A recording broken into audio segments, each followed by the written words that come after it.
नमस्कार। कितना अजीब है ना ये मानव का मन भी, ये मस्तिष्क। भगवान ने न जाने कैसा मशीन बनाया है। कितने बरसों पुरानी यादें और कैसी ज्यों की त्यों बनी रहती है ना। जिन चीज़ों को हम एकदम आम समझते हैं, जिनका ना कभी महत्व सोचते हैं ना समझते हैं, वही बातें किसी खास मौके पर कैसे उभर के आती है ना मन मस्तिष्क में। ये कंप्यूटर भी भगवान ने बड़ा गजब का बनाया है। अभी कल ही की बात है, जैसे छोटे छोटे थे, बड़ी बहन का साथ, 4 बहनों में वो सबसे बड़ी, बहुत छोटी उम्र में बड़ी हो गई थी, क्योंकि पीछे छोटे भाई बहनों की जिम्मेदारी थी ना। घर में जो सबसे बड़ा बच्चा होता है ना, उसको बचपन का आनंद शायद नहीं मिल पाता, क्योंकि छोटे भाई बहनों की जिम्मेदारी संभालने के चक्कर में बहुत जल्दी बड़ा हो जाता है, बहुत जल्दी सयाना। मेरी बहन के साथ भी यही हुआ। हमें याद है, हम 3 बहनें छोटी, वो मम्मी के काम में हाथ बटाती है। हम सोए रहते, एक पैर एक हाथ पकड़कर उठा के ज़मीन के बिस्तर से पलंग में डालती और बेड में डाल के पूरा झाड़ू पोछा करती। तीनों को जगाना, नहलाना, स्कूल के लिए तैयार करना। छोटी तो हमारी वही बनाती हमेशा, और सब करने के बाद समय से अपने स्कूल भी पहुंचना। 15 साल की उम्र थी उनकी जब शादी हुई उनकी, मगर इससे पहले तो छोटे भाई के समय मात्र 14 साल की उस बच्ची ने माँ के डिलीवरी का भी सारा प्रबंध किया था। सुबह घर का काम करके जाती, स्कूल में डांट पड़ती लेट होने की वजह से, कभी बेंच पे भी खड़े रहना पड़ता। फिर लंच ब्रेक में अपनी फ्रेंड्स को लेके घर आ जाती, और कोई झाड़ू लगाता, कोई पोछा लगाता, कोई कपड़ा, कोई बर्तन, और आधे घंटे में सारा काम निपटा के फिर पहुंच जाती स्कूल। शाम को फिर घर के काम के लिए, खाना वाना बनाने के लिए तैयार। 15 साल की उम्र में जब वो शादी करके गई, ऐसा लगा ज़िंदगी के बहुत सारे अनुभव, बहुत सारी शिक्षा उन्होंने अपनी गांठ में बांध के रखी थी। और हमारी बात कहे तो उनकी छत्र छाया में जैसे हम लोग बड़े होना ही भूल गए थे। किसी को अपनी चोटी तक करना नहीं आता था। उनकी शादी के बाद पहली बार ये महसूस किया था उनकी कमी को। हम लोग तीनों बहनें टेढ़ी मेढ़ी चोटी बना के जाती स्कूल, क्योंकि आता ही नहीं था, कभी ज़रूरत ही नहीं पड़ी थी उसकी। शादी होने के बाद भी अपने लिए जीना उन्होंने नहीं सीखा। जब भी वो आती मायके, पता नहीं कैसा जोड़ी बनाई थी भगवान ने।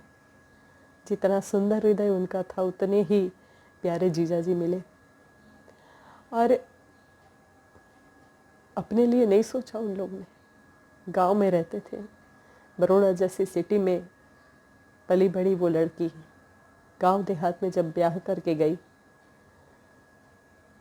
मायके आती तो ये नहीं सोचती थी कि 2-4 दिन मौका मिला है पति के साथ घूम फिर लूँ, मौज मस्ती कर लूँ। नहीं, वो जहाँ गई हम पूरे भाई बहनों को साथ लेके गई। अकेले घूमना तो कभी सोचा ही नहीं। मुझे आज भी याद है वो दिन। उसी स्कूल से तो पढ़ के वो निकली थी। 9th क्लास तक की पढ़ाई उनकी, और शादी हो गई। अभी 6 महीने पहले जो बच्ची स्कर्ट और स्कूल की यूनिफॉर्म में स्कूल में दिखती थी, वही दुल्हन के लिबास में, सुंदर लाल साड़ी और मोगरे का गजरा, अप टू डेट तैयार होकर अपने पति के सामने, प्रिंसिपल मैडम के सामने खड़ी थी। तो उन्होंने पैर छुए, आशीर्वाद लिया, और साथ ही पार्टी में जाना है करके अपनी दोनों छोटी बहनों के लिए स्कूल से छुट्टी मांगी। बहुत प्रेम से छुट्टी मिली। और पता है हम कहाँ गए थे? घर जाके तैयार होके फिल्म देखने।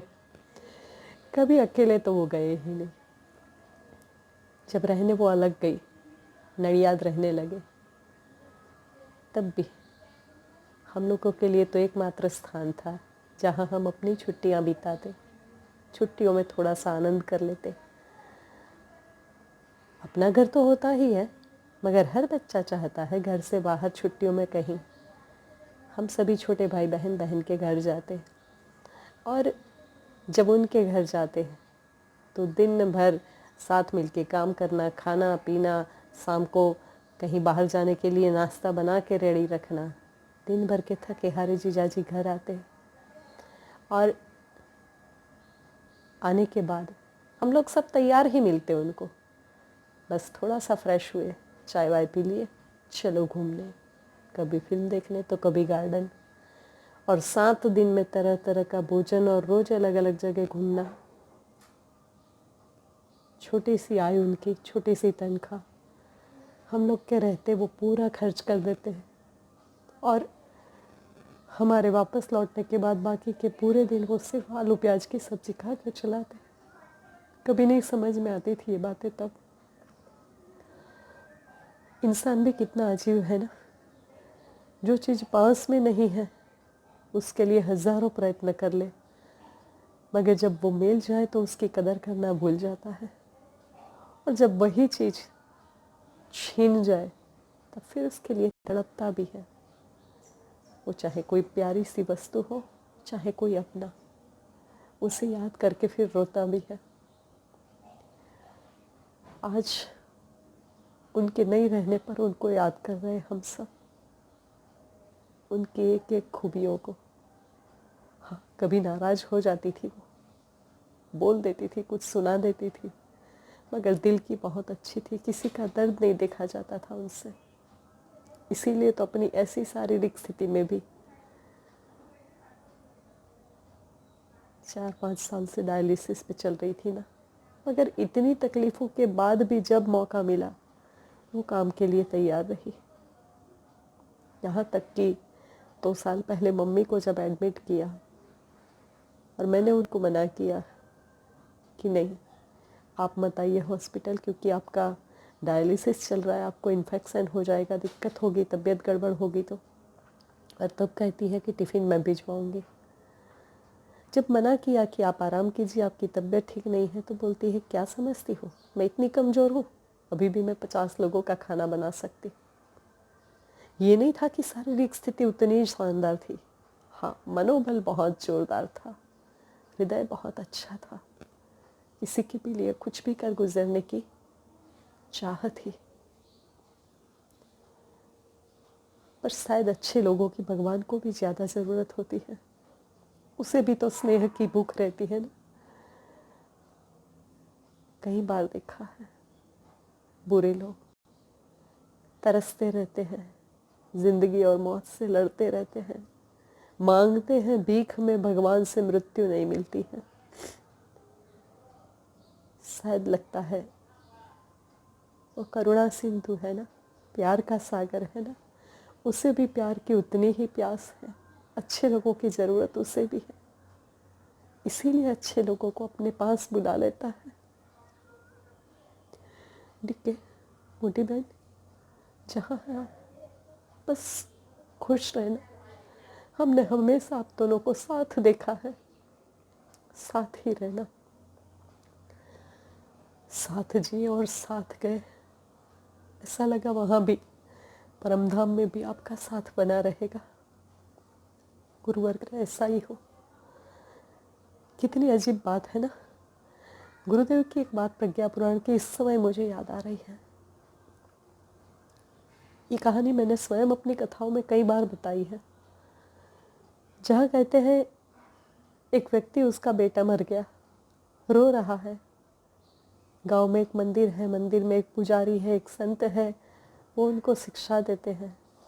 आना जाना तो जीवन का खेल है, जो आया है उसको जाना है, कोई पहले जाता है, कोई बाद में जाता है, ये शरीर तो नश्वर है। दुनिया भर की शिक्षाएं देकर उसको सांत्वन दिया, उस व्यक्ति को संभालने में मदद की।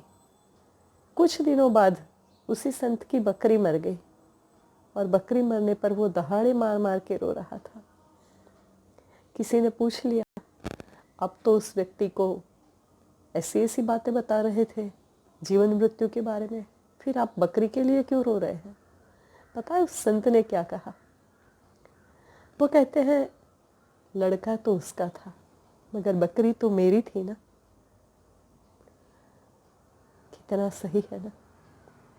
किसी को उपदेश देना, किसी को बताना समझाना बहुत आसान है, मगर जब बात अपने ऊपर आती है तो अपने मन को समझाना कितना मुश्किल। खैर, मन है, आज नहीं तो कल संभल ही जाएगा, उसे आदत है। मगर वक्त बहुत बड़ा मरहम है और वक्त के पास हर जख्म का इलाज है।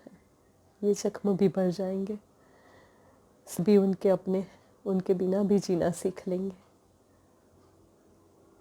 बस प्रार्थना है भगवान से यही कि उन्हें उनके बिना जीना जल्दी आ जाए, अपने जीवन में वो जल्दी स्थिर हो पाए। ये नहीं कहती उन्हें भुला दे, मगर उनकी प्यारी यादों को अपने दिल में रख कर उनके जैसा बनने का प्रयत्न करते हुए अपने आप को, क्योंकि अगर वो लोग सही रहेंगे ना, तभी ऊपर भगवान के धाम में वो भी खुश रह पाएंगे। खुश रहना बहना, खुश रहना जीजू। हम दोनों की कमी तो नहीं पूरी हो पाएगी, मगर हाँ, एक बात, आपकी यादें हमारे हृदय में हमेशा रहेगी। आप इस संसार से देह रूप से भले विदा हो गए हो, हम सब के मनों में हमेशा जिंदा रहोगे। इसीलिए श्रद्धा से प्रणाम करती हूँ आप दोनों के चरणों में। छोटी बहन हूँ ना, यही कर सकती हूँ। मेरी श्रद्धांजलि आपको स्वीकार हो।